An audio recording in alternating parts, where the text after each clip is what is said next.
Hello guys, welcome to our channel code dude. ఈ రోజు వీడియోలో మనం ఒక ఇంట్రెస్టింగ్ టాపిక్ అనేది చెప్పుకోబోతున్నాం. అదే string class. So let's get in to the video.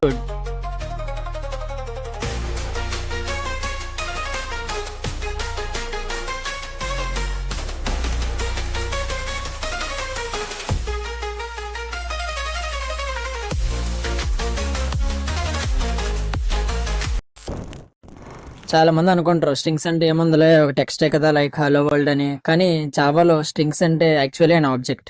జావాలో already predefined గా స్ట్రింగ్ క్లాస్ అనేది ఉంది. By using that string class మనం ఆబ్జెక్ట్స్ క్రియేట్ చేసుకుంటాం. That object is nothing but a string. For example, string name equal to కోడ్యూడ్. ఇందులో string అనేది ఈ string class, and name అనేది ఆబ్జెక్ట్, అండ్ కోడ్యూడ్ అనేది data. And string is a non primitive data type. అంటే ఇది ఎగ్జాక్ట్ డేటా బదులుగా మెమరీ రెఫరెన్స్ ని స్టోర్ చేసుకుంటది. And string is immutable in Java. అంటే మనం వన్స్ క్రియేట్ చేస్తే దాన్ని మళ్ళీ మాడిఫై చేయలేం. For example, string name equal to కోడ్యూడ్. ఇప్పుడు నేను ఆ నేమ్ లో కోడ్యూడ్ బదులుగా జావా అని పెట్టాలనుకున్నాను, బట్ అది అవ్వదు. ఎందుకంటే స్ట్రింగ్ అనేది ఇన్మ్యూటబుల్ ఇన్ జావా. వన్స్ మనం డేటా అసైన్ చేస్తే మళ్ళీ మనం తిరిగి మాడిఫై చేయలేం. So coming to the how strings are stored. అసలు ఈ స్ట్రింగ్స్ అనేవి ఎలా స్టోర్ అవుతాయంటే, జావాలో ఒక స్పెషల్ టైప్ ఆఫ్ మెమరీ అనేది ఉంది. That is known as heap memory. ఈ హీప్ మెమరీలో ఒక స్ట్రింగ్ పూల్ అనేది ఉంటుంది. ఈ స్ట్రింగ్ పూల్లో అన్ని స్ట్రింగ్స్ స్టోర్ అవుతాయి అనమాట. ఈ స్ట్రింగ్ పూల్ దేనికంటే ఈ స్ట్రింగ్స్ అనేవి రీయూజ్ చేయడానికి. సపోజ్ నేను string S1 equal to Harsha అని తీసుకున్నాను. ఇప్పుడు అది ఎందులో స్టోర్ అవుతుంది అంటే స్ట్రింగ్ పూల్లో స్టోర్ అవుతుంది. మెమరీలో ఏం స్టోర్ అయినా సరే దానికి అడ్రస్ అంటూ ఉంటుంది కదా. సో స్ట్రింగ్ పూల్లో ఆల్రెడీ హర్ష అని సేవ్ అయి ఉంది. ఇప్పుడు ఆ డేటా ఎక్కడైతే సేవ్ అయ్యి ఉందో ఆ అడ్రస్ ని S1 హోల్డ్ చేస్తుంది. అంటే S1 ఇక్కడ డేటాని హోల్డ్ చేయట్లేదు, అంటే డైరెక్ట్ గా హర్ష అనే నేమ్ ని హోల్డ్ చేయట్లేదు, దాని యొక్క అడ్రస్ ని హోల్డ్ చేస్తుంది. అంటే ఇప్పుడు హర్ష అని ఉంది కదా, స్ట్రింగ్ పూల్ లో ఎక్కడైతే స్టోర్ అయ్యిందో దానికి ఒక యూనిక్ అడ్రస్ అంటూ ఉంటది కదా, ఆ అడ్రస్ ని S1 అనేది హోల్డ్ చేస్తుంది. సో అందుకని మీకు ఫస్ట్ లో చెప్పాను, ఇది డైరెక్ట్ వాల్యూని కాకుండా రెఫరెన్స్ స్టోర్ చేసుకుంటది, అంటే అడ్రస్ స్టోర్ చేసుకుంటది. సపోజ్ నేను ఇప్పుడు string S2 equal to Harsha అని మళ్ళీ తీసుకున్నాను. ఇంకో వేరియబుల్ కొత్తది string S2 equal to Harsha అని తీసుకున్నాను.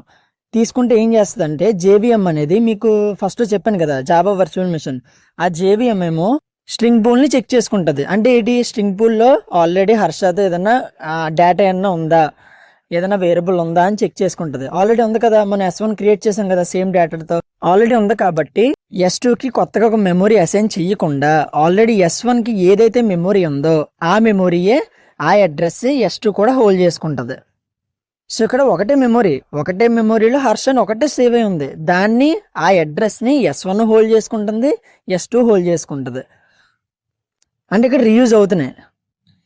అండ్ నేను string S3 equal to some Java అని తీసుకున్నాను అనుకోండి, అప్పుడు వేరేగా స్ట్రింగ్ పూల్లో మళ్ళీ ఇంకో మెమరీలో ఇంకో అడ్రస్లో జావా అని స్టోర్ అవుతుంది. స్ట్రింగ్స్ క్రియేట్ చేయడానికి వేరే మెథడ్ కూడా ఉంది. ఏంటంటే string object name equal to new string. ఎందుకు, ఆల్రెడీ వన్ మెథడ్ ఉంది కదా, అనదర్ మెథడ్ ఎందుకు అంటే, మనం ప్రీవియస్గా ఇప్పుడు మనం ఎలా క్రియేట్ చేసాం కదా string S1 equal to Harsha అని. సో ఇలా ఈ సింటాక్స్లో క్రియేట్ చేస్తే అది స్ట్రింగ్ పూల్లో స్టోర్ చేసుకుంటుంది. అదే ఇప్పుడు నేను ఇంకో మెథడ్ చెప్తున్నాను కదా, ఇప్పుడు string object name equal to new string, ఇలా న్యూ కీవర్డ్తో మనం క్రియేట్ చేస్తే అది స్ట్రింగ్ పూల్లో సేవ్ అవ్వదు, హీప్ మెమరీలో సేవ్ అవుతుంది. అంటే ఇది రీయూజ్ చేయలేము అనమాట, అంటే కొత్త ఆబ్జెక్ట్ అనేది క్రియేట్ అవుతుంది. అంటే ఫర్ ఎగ్జాంపుల్, ఇప్పుడు నేను string S4 equal to new string. So ఇక్కడ హర్ష అని ఇందాక ఆల్రెడీ ప్రీవియస్గా S1 ఉంది, S2 ఉంది కదా, కానీ ఇక్కడ నేను ఏం వాడాను, న్యూ కీవర్డ్ వాడుతున్నాను. ఇప్పుడు నేను string S4 equal to new string అని నేను తీసుకుంటే న్యూ కీవర్డ్తో క్రియేట్ చేసాం కాబట్టి ఇది JVM అనేది ఏం చెక్ చేయదు, అంటే అసలు ఎలాంటి డేటా ఏదైనా ఉందా, అసలు ఇలాంటి ఏం పెర్ఫామ్ చేయదు, డైరెక్ట్గా కొత్త ఆబ్జెక్ట్ అనేది క్రియేట్ చేసేస్తుంది. ఇంకా అంటే ఆల్రెడీ డేటా ఉన్నా లేకపోయినా అనవసరం, దానికి హీప్ మెమరీలో స్టోర్ చేసుకుంటుంది క్రియేట్ చేసింది. సో ఇది డిఫరెన్స్. ఫస్ట్ మెథడ్తో క్రియేట్ చేస్తే JVM అనేది చెక్ చేసుకుంటుంది ఎలాంటి డేటా ఆల్రెడీ ఎగ్జిస్ట్ అయ్యిందా లేదా, అండ్ స్ట్రింగ్ పూల్లో స్టోర్ అవుతుంది అది. ఆర్ న్యూ కీవర్డ్తో మనం ఆబ్జెక్ట్ అనేది క్రియేట్ చేస్తే ఫ్రెష్ ఆబ్జెక్ట్ అనేది క్రియేట్ అవుతుంది, అంటే ఆల్రెడీ డేటా ఉన్నా లేకపోతే దానికి అనవసరం. అసలు అర్థమైందని అనుకుంటున్నాను. అండ్ స్ట్రింగ్స్ని కంపేర్ చేయడానికి 2 వేస్ ఉన్నాయి జావాలో. First one is double equal to operator, మీకు తెలుసు కదా double equal to operator, first అది. And next one is dot equals method. ఈ 2 మెథడ్స్ యూజ్ చేసుకుని ఆర్ ఈ 2 వేస్ యూజ్ చేసుకుని మనం 2 స్ట్రింగ్స్ని కంపేర్ చేయొచ్చు. ఈ రెండింటికి డిఫరెన్స్ ఏంటంటే, ఫస్ట్ డబుల్ ఈక్వల్స్ టు దేనికి వాడతామంటే రెఫరెన్స్ని చెక్ చేయడానికి. సపోజ్ S1 S2 ఇక్కడ ఉన్నాయి కదా, ఈ రెండిట్ల రెఫరెన్స్ అంటే ఈ రెండిట్ల డేటా ఒక దగ్గరే స్టోర్ అయ్యిందా లేదా అని మనం చెక్ చేయొచ్చు అనమాట డబుల్ ఈక్వల్ టు యూజ్ చేసి. అంటే ఇది ఇన్స్టెడ్ ఆఫ్ కంటెంట్ రెఫరెన్స్ని చెక్ చేస్తుంది, రెండు ఒకే రెఫరెన్స్లో ఉన్నాయా లేవా అని, రెండు ఒకే రెఫరెన్స్ని పాయింట్ చేస్తున్నాయా లేదా అని. సో ఇక్కడ S1 ఈక్వల్ టు S2, మీరే చెప్పండి అక్కడ ఇది రెండు ఒకే రెఫరెన్స్ని స్టోర్ చేస్తున్నాయా లేదా? స్టోర్ చేస్తున్నాయి కదా, రెండు ఒకే రెఫరెన్స్కి పాయింట్ చేస్తున్నాయి. సో అవుట్పుట్ ఏమొస్తుంది? ట్రూ వస్తుంది.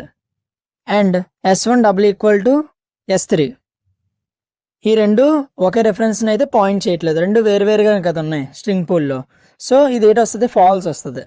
అంటే డబుల్ ఈక్వల్ టు కంటెంట్తో సంబంధం లేదు, కంటెంట్ని అయితే చెక్ చేయదు ఇది. అంటే లోపల హర్ష ఇప్పుడు ఈ డేటా ఉంది కదా లోపల, సో అసలు ఈ డేటాతో అయితే దానికి ఏ సంబంధం లేదు. ఈ జావా రెండు ఒకే రెఫరెన్స్ని పాయింట్ చేస్తున్నాయా లేదా అంతే. అండ్ మనం S1 S4కి చెక్ చేసినా సరే అది ఫాల్సే వస్తుంది, ఎందుకంటే రెండు ఒకే రెఫరెన్స్ని పాయింట్ చేయట్లేదు కదా. So coming to the dot equals method, ఈ మెథడ్ ఏమో యాక్చువల్ డేటాని ఆర్ కంటెంట్ని చెక్ చేస్తుంది. S1 డాట్ ఈక్వల్స్ S2, ఇక్కడ రెఫరెన్స్ పక్కన పెట్టండి, కానీ డేటా అనేది సేమే కదా, ఒకటే కాబట్టి ట్రూ ఆన్సర్, ట్రూవే వస్తుంది ఇక్కడ. And S1 dot equals S3, ఇక్కడ డేటా అనేది వేరు, అక్కడ హర్ష ఉంది, ఇక్కడ జావా అని ఉంది, సో రెండు సేమ్ కాదు కాబట్టి ఇది ఫాల్స్ వస్తుంది. And S1 dot equals S4, ఇక్కడ చూడండి కంటెంట్ సేమే ఉంది, హర్ష ఉంది ఇక్కడ, అక్కడ హర్షనే ఉంది, సో ఇది ట్రూవే వస్తుంది ఇక్కడ. అదే ఇక్కడ డబుల్ ఈక్వల్ టు వాడితే ఫాల్స్ వస్తుంది, ఎందుకంటే రెండు ఒకే రెఫరెన్స్ని పాయింట్ చేయట్లేదు. అదే డాట్ ఈక్వల్స్ వాడితే ట్రూ వస్తుంది, ఎందుకంటే సేమ్ కంటెంట్ కాబట్టి. సో ఇది డిఫరెన్స్ దానికి దీనికి. సో మీరు ఎప్పుడన్నా రెఫరెన్స్ చెక్ చేయాలి, అడ్రస్ చెక్ చేయాలి అనుకుంటే డబుల్ ఈక్వల్ టు వాడాలి. అదే మీరు యాక్చువల్ డేటా ఆర్ కంటెంట్ని మీరు చెక్ చేయాలి అనుకుంటే డాట్ ఈక్వల్స్ మెథడ్. అండ్ స్ట్రింగ్స్ని మ్యానిపులేట్ చేయడానికి కొన్ని మెథడ్స్ ప్రొవైడ్ చేసింది, అవి ఇవే డిస్క్రిప్షన్తో ఉన్నాయి, సో నేనేమో ఎక్స్ప్లెయిన్ చేయట్లేదు. అండ్ స్ట్రింగ్స్ని మ్యానిపులేట్ చేయడానికి కొన్ని మెథడ్స్ ప్రొవైడ్ చేసింది, అవి ఇవే నేను డిస్క్రిప్షన్తో ఉన్నాయి కదా, సో ఇంక నేను ఎక్స్ప్లెనేషన్ అది ఇవ్వట్లేదు, సో మీకు అర్థమైపోతుంది చూడండి.